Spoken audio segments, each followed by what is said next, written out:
Welcome to another episode of Reyna Explains, where you need literally every fabric. Here's what's going on. Today I wanted to talk about this Seth Apter collection called Live Out Loud, but as I was trying to put a finger on what I like about it, I found that the truth of the matter is it reminds me of when I was a little girl hanging out in our local used bookstore, staring at all the weird and beautiful artwork on the covers of old science fiction and fantasy novels. Something about these colors and texture just rings that bell for me. And guess what? So Creative is immediately around the corner from that same exact bookstore. The Book Exchange. They still have a fabulous science fiction and fantasy section, and I went over there a minute ago and they loaned me a bunch of books so I can show you folks exactly what I mean. How great is this cover art? 1963. We've got pterodactyls. What's going on with this giant egg?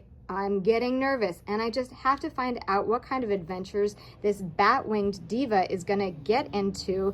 It reminds me so much of this print here. We've got this chaotic, messy, paint splashy texture with a slightly industrial edge. We've got these fiery oranges and yellows offset with this watery green in a palette that can only be described as adventurous. No idea what's happening in this book. Looks like maybe somebody crashed their spaceship, and these bugs here, I don't know, they look like maybe they could be our new best friends, or maybe just like a major problem. But I really like this canary yellow plus this soft teal plus this soft rosy red.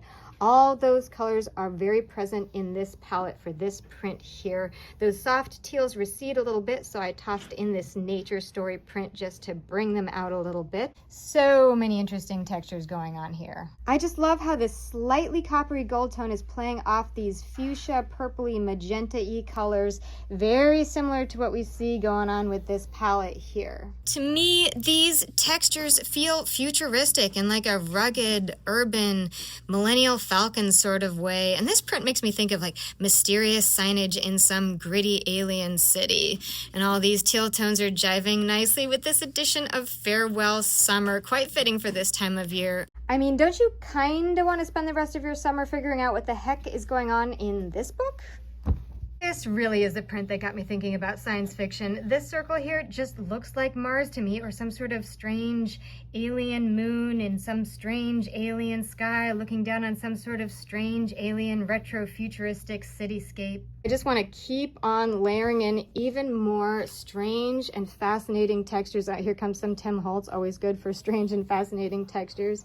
When you look at these vintage science fiction fantasy covers, strange and fascinating textures abound. Fabrics like this and books like these allow you to populate your life with a sense of all that is imaginative, adventurous, and extraordinary. So if any of these fabrics speak to you, there are instructions in the caption on how to order. And if any of these books speak to you, please come visit our next door neighbors around the corner at the Book Exchange. Just another reason why downtown Ashland is a fabulous place to visit.